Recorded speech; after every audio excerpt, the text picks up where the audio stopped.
So welcome back to another episode with me and Dustin. I like this one, Rob. Stop yelling at me. Thank you. But actually took this topic a little bit from a podcast conversation I had with Bruce Brown of Proactive Coaching when he was talking about trust.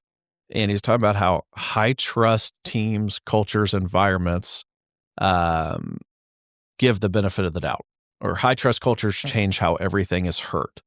And the basic premise is, if I don't trust you, you get no benefit of the doubt. So I'm going to twist everything you say as a leader to the negative. Yep. And the opposite is true. If there's high trust, I can stick my foot in my mouth, but coach is a good dude. I know what he meant there. I'm not going to make it a thing. Yeah. Thoughts? Agree? Disagree? True. I remember my first year of coaching almost feeling like I was on eggshells every day because, and I remember trying to get at some guys to motivate them. And then, that backfiring quickly. So one, even the newness of being new coach, taking over a new team, no real trust built. And then, guys taking that very negatively, or, hey, coach, I thought you meant, or coach, you said, versus what I would say now, almost 20 years later, I won't call them credits in the bank, but you build up, right? And that moment that you do put your foot in your mouth, or that moment that you are like, man, and you say the wrong thing, and you quickly say, fellas, I'm competitive here. Still got fire in the belly.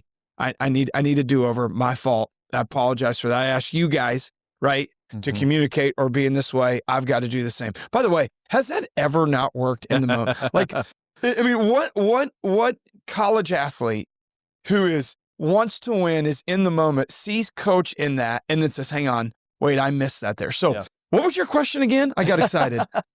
Just reflecting on the high trust moment thing. And I screwed up my camera. There we go. I think I'm awesome. Back. There we go. You're great with tech. But I think what you're saying is a real thing of, and what we had is when we wrote out kind of what we were talking about is high trust cultures change how everything is heard. Yeah.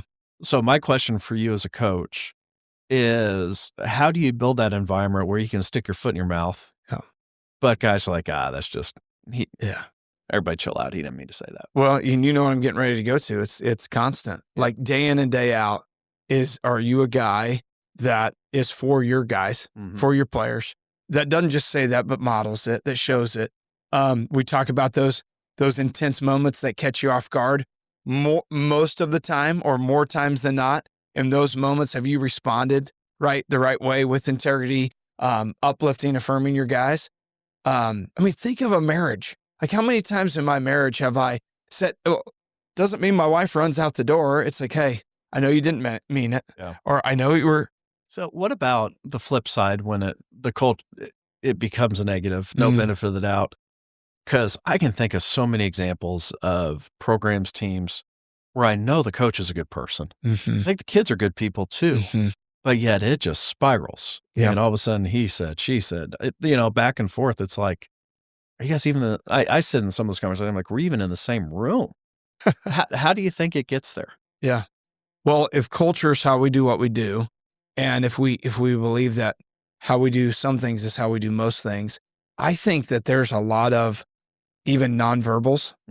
There's a lot of things that slide somewhere where it's like, well, if I can't trust here, then I can't trust there. I would even say on the transactional piece, right? Like, usually those things are not buttoned up when they get, or there's a reality to say, hey, we're going through it right now. It's tough. It's not fun. We're not winning. And sometimes those things can get hypersensitive. Yeah. Let me take a step back. So when you say transactional, just to give everybody listening, there's a lot of research out there that talks about the relationship of transactional versus transformational leadership. And transformational leadership is the life impact, kind of high influence, changing lives. We all want to be there. Transactional leadership is you do this, I do that kind of relationship. And people don't like that term. They don't want to talk about it, but it's imperative for building trust. So I think one place that we often are a little different than most is we believe in the transactional piece of the coach, player, leader, follower relationship of, I'm going to do what I say. You're going to do what you say. and we're going to build trust. And over time, then that relationship develops and has the opportunity to be transformational. So anyways, 30-second step out of what we're talking about here. But I think you hit on something there that you're right on, of the intent in most of those programs that fall apart is good, I think, by both sides. Mm-hmm. But there's been an erosion of trust in the relationship when a coach doesn't follow through on basic things, or the kids don't follow through, probably both. And then it spirals out of control. And basic human relationship is, gosh, yeah, you're not doing that, so I can't trust you on anything. So let me say something that'll be hard for some. Yeah. If you want to be a transformational coach, if you want to impact lives far beyond the playing court, quit memorizing John Wooden's one-liners and go dominate your practice for the next 90 minutes. Yeah. I mean, right? That's where we get, we've got these aspirations of want, and the heart is right, but you can't win your own gym for 90 minutes. You can't be organized, detailed, hemmed up enough to say, no, this is how we do it. And if not, don't be in the gym.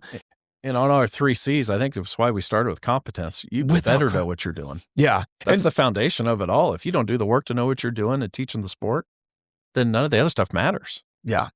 And I mean, in some ways, do we not set people up, I would say, for failure that, hey, I'm going to come in and I'm going to change lives and we're going to impact and moms and dads and, husbands. And that's great. That's fantastic. Don't forget that transactional skill shows up. I mean, very truthfully, like we're here on time. Yeah. Like if we ask to do it, you're going to do it. I'm going to do it. Like those. So when I don't do it, I'm going to own it and I'll give you an excuse. Yes. And when we're in conflict, I'm not going to have you come in the office and just talk at you for 30 minutes. Correct. Yeah. Well, I mean, maybe this will be a short one today, but it is truly that. I mean, how can we get to, I'll say, these higher level of transformational things or trust if we're not doing what we say we're going to do at a really high level? Yeah. And so, and again, you say it all the time, this generation, man, they can see through it. So again, I'm going to say it because I think it bears repeating. You want to transform lives? You want to get to that transformational, make sure that you're the best in the country at the small transactional things that start, because all of those are trust factors. And I'm going to go further and raise my hand and say, as a younger coach, I was pretty sure that you needed to do all those things.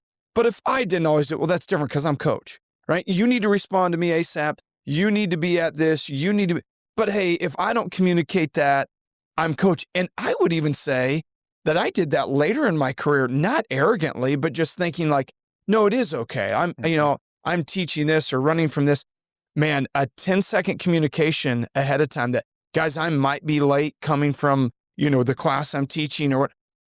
We would ask our players to do the same. So it's those little pieces around along the way. But man, when you get to that part where every word, where players are hanging on every word, I'm not even sure you don't have to reset at that time. Yeah. You've lost your team. Yeah. Hard place to be in. Really hard place and no fun for anybody. Yeah. That was good. That was good. So we'll leave it there. Thanks for listening, everybody.